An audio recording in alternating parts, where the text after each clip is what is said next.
وزیر اعظم شہباز شریف کی زیر صدارت وفاقی کابینہ کا اجلاس جو ہے وہ اب سے کچھ ہی دیر میں وزیر اعظم ہاؤس میں ہوگا، اور اس اجلاس کا جو آج ہونے جا رہا ہے اس کا 13 نکاتی ایجنڈا جو ہے وہ جاری کیا گیا ہے۔ ایک تو کابینہ کا جو ایجنڈا ہے اس میں غیر ملکی عملے کے لائسنس سے متعلق جو توسیع ہے وہ کی جائے گی، اور توشہ خانہ انتظام اور ضابطۂ قواعد جو ہیں 2025 کا ڈرافٹ جو ہے وہ آج کابینہ میں پیش کیا جائے گا۔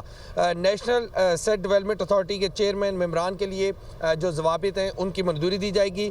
ڈاکٹر دریا خان مرحوم جو ہیں ان سے متعلق فیکٹ فائنڈنگ جو انکوائری رپورٹ ہے وہ آج وفاقی کابینہ کے اجلاس میں پیش کی جائے گی۔ سابق فوجی کے لیے پی ایم اسسٹنٹ پیکج کے تحت جو سروس ہے اس کے واجبات کی جو واجبات ہیں اس کی عدم فراہمی کا یہ معاملہ ہے، یہ بھی آج وفاقی کابینہ میں زیر غور آئے گا۔ وفاقی کابینہ کے اجلاس جو ہے وہ اب سے کچھ ہی دیر میں ہوگا۔ 13 نکاتی ایجنڈا جاری کیا گیا ہے جس میں ملکی سیاسی معاشی صورتحال پر تبادلہ خیال کیا جائے گا، اور وفاقی کابینہ جو ہے وہ ای سی سی کے جو فیصلے ہیں ان کی بھی توثیق کرے گی۔ جی ٹھیک ہے، بہت شکریہ یاسر۔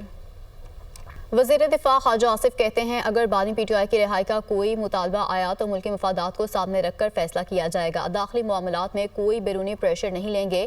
پی ٹی آئی کا بیان آ گیا ہے کہ ان کے اسٹیبلشمنٹ کے ساتھ رابطے ہو گئے ہیں، اگر اسٹیبلشمنٹ سے رابطے ہو گئے ہیں تو پھر ہمارے ساتھ مذاکرات کی کیا ضرورت ہے؟ پی ٹی آئی کا اسٹیبلشمنٹ تک پہنچنا مقصد تھا، وہ پہنچ گئی ہے۔ وہ ایرانی مسلح افواج کے وفد سے ملاقات کے بعد میڈیا سے گفتگو کر رہے تھے۔ مذاکرات جب شروع ہوئے تھے تو اس وقت بھی مقدمہ چل رہا تھا، یا تو یہ ہے کہ مذاکرات شروع ہونے کے بعد کوئی اس میں سے کوئی پیش رفت ہوئی ہو۔ مقدمہ چل رہا تھا، اس میں گواہیاں بھی میرے خیال ہو چکی ہوئی تھیں، وہ بالکل فائنل سٹیج پہ تھا۔ تو میرا خیال ہے کہ ان دونوں چیزوں میں خود انہوں نے کہا ہوا ہے چیئرمین پی ٹی آئی نے کہ مذاکرات کیس کا جو ہے فیصلہ مذاکرات پر اثر انداز نہیں ہو۔ اب تو ان کی سٹیٹمنٹ آ گئی ہے کہ ان کا اسٹیبلشمنٹ کے ساتھ رابطے ہو گئے ہیں، آ گئی ہے نا؟ جی بالکل، میں غلط تو نہیں کہہ رہا۔ تو ہمارے ساتھ مذاکرات کی کیا ضرورت ہے؟ ان کا مقصد تھا کہ اسٹیبلشمنٹ تک پہنچنے کا، وہ پہنچ گئے ہیں۔ ابھی آپ کو براہ راست یہ چلتے ہیں اسلام آباد میں chairman P T I barrister Gohar media سے گفتگو کر رہے ہیں۔ ایشو کیا تھا جس میں الیکشن کمیشن نے کچھ آئینی قانونی سوال اٹھائے تھے، اس کا ہم نے جواب دے دیا تھا۔ وہ جوابات کے بعد کچھ ہیئرنگ ہو گئی تھی، بعد میں پتہ چلا کہ اس میں 5 اپلیکیشنیں ان لوگوں نے فائل کی تھی جنہوں نے نہ الیکشن کنٹیسٹ کیے تھے، نہ الیکشن میں پارٹیسپیٹ کیا تھا، نہ کبھی الیکشن کے لیے ہم سے فارم لے لیے تھے۔ اس کے لیے ہم انشاءاللہ تعالیٰ نیکسٹ تاریخ بھی جواب دیں گے۔ ہمیں امید ہے انشاءاللہ تعالیٰ ہمارا سرٹیفکیٹ ہمیں ملے گا۔ پاکستان تحریک انصاف اس وقت دنیا کی چھٹی بڑی پولیٹیکل پارٹی ہے۔ پاکستان میں پی ٹی آئی کی سب سے زیادہ اکثریت ہے، سارے لوگ خان صاحب کے ساتھ ہیں، خان صاحب ہی اس پارٹی کی نشان ہے، لیکن یہ سرٹیفکیٹ انشاءاللہ تعالیٰ آئین اور قانون کے مطابق ہمارا حق ہے، اور ہم رجوع کریں گے انشاءاللہ تعالیٰ۔ امید کرتے ہیں کہ یہ سرٹیفکیٹ انشاءاللہ نیکسٹ ہیئرنگ کے بعد ہمیں انشاءاللہ تعالیٰ ملے گا۔ سر، جو آپ کے پاس ثبوت تھے جو اٹھا لیا گیا تھے روف حسن صاحب کو جب انہوں نے گرفتار کیا، تو وہ آپ ثبوت ڈھونڈ رہے تھے، وہ ثبوت آپ نے پیش کر دیکھیں، وہ ہم نے جو ڈاکومنٹیشن الیکشن کمیشن میں فائل کیے تھے، ہم سے جو ریڈ ہو گیا تھا آفس پہ، سینٹرل آفس پہ، تو ایف آئی اے سارا سامان لے کے گئی، وہ سامان ہمیں نہیں ملا، وہ ڈاکومنٹس نہیں ملے، وہ فائلز ہمیں نہیں ملے۔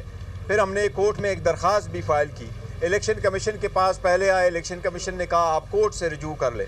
ہم نے عدالت میں اپلیکیشن فائل کی، وہ اپلیکیشن ابھی تک پینڈنگ ہے، اور وہ ڈاکومنٹس ہمارے پاس ابھی تک نہیں آئے، اس لیے اس کے پیش نظر ہم نے کئی مرتبہ درخواست دی ہے کہ ہمارا یہ کیس آپ ایڈجن کریں تاکہ ہمیں ڈاکومنٹیشن ملے۔ ہمیں امید انشاءاللہ وہ ڈاکومنٹس مل جائیں گے۔ صاحب یہ بتائیے گا کہ آج سے 5 دن کے بعد 26 کو چیف الیکشن کمشنر ممبر جو سندھ بلوچستان ان کی مدت ختم ہو رہی ہے، پاکستان تحریک انصاف نے ابھی تک کوئی نام فائنل کیے کہ وہ دیکھیں، بالکل آئینی طریقہ کار ہے کہ ممبران صاحبان کے لیے اور چیف الیکشن کمشنر کے بھی لیے آئین کا وہی طریقہ کار ہے۔ آرٹیکل 213(2)B میں یہی لکھا ہے کہ پارلیمنٹری کمیٹی بنے گی، اور پارلیمنٹری کمیٹی کے سامنے نام جائیں گے اور وہ اس کا چیف الیکشن کمشنر اپوائنٹ کریں گے۔ اسی طرح ممبر کے لیے بھی لکھا ہوا آرٹیکل 218(2)B میں لکھا ہے کہ وہی طریقہ ممبرز کے لیے بھی ہوگا۔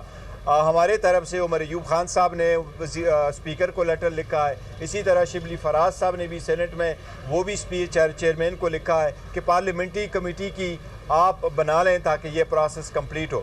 یہ اس سے پہلے شروع ہونا چاہیے تھا، لیکن ان اینی کیس انشاءاللہ تعالیٰ پارلیمنٹری کمیٹی بنے گی، اس میں 50% ٹریجری سے ہوں گے اور 50% اپوزیشن ہے. ہمیں امید ہے انشاءاللہ کہ یہ پروسیس ہم جلد کمپلیٹ کریں گے. آپ نے لیٹر بہت دیر سے نہیں لکھے، یہ خط آپ کو 2 ماہ پہلے لکھ دینے چاہیے تھے، کیونکہ آپ کو پتہ تھا چیف الیکشن کمیشنر کی مدت ملازمت ختم ہو رہی ہے. اب اس میں اتنا زیادہ ٹائم لگے گا اور چیف صاحب کو مزید ٹائم مل جائے گا. اور نہیں دیکھو، وہ تعیین میں ترمیم کرائی گئی ہے، وہ ترمیم جو 26ویں ترمیم ہوئی اس میں یہی کیا کہ جو ممبر اور جو چیف الیکشن کمشنر ریٹائر ہو جائے تو وہ کنٹینیو کرے گا اس وقت تک جب تک اس کا سکسیسر نہیں آتا. یہ تو اس تعیین کا حصہ ہے، لیکن ہم نے لیٹر پہلے بھی لکھنا تھا، لیکن روٹین میں یہی ہوتا ہے کہ وزیر اعظم پہل کرتا ہے. وہ جب آپ کو لکھتا ہے تو وزیر اعظم اور leader of the opposition consensus سے پارلیمنٹری پارٹی میں 3 نام بھیجتے ہیں. اگر ان کا کنسنسس نہ ہو سکے تو پھر ہر ایک نے اپنے اپنے 3 نام بھیجنے. چونکہ ہمارا ابھی تک لیٹر لکھا نہیں گیا، کنسنسس کی کوئی امید شاید نہیں ہے، اس لیے ہم چاہ رہے تھے کہ کمیٹی بن جائے، ہم اس میں اپنے نام دے دیں. اچھا بیرسٹر صاحب، یہ بتائیے گا جو سپریم کورٹ میں اس وقت ایک ہلچل ہے اور اس میں یہ نظر آ رہا ہے کہ دوبارہ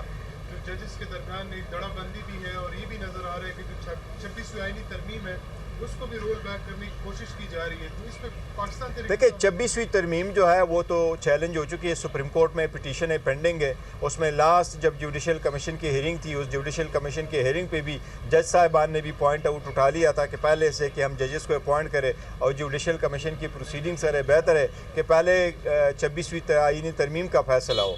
اس پہ سپریم کورٹ نے یہ عندیہ دیا تھا کہ اس کے لیے بینچ بنے گا، اور وہ جیسا بھی بینچ بنتا ہے مناسب یہی ہے کہ سب سے پہلے ان کیسز کا فیصلہ ہو.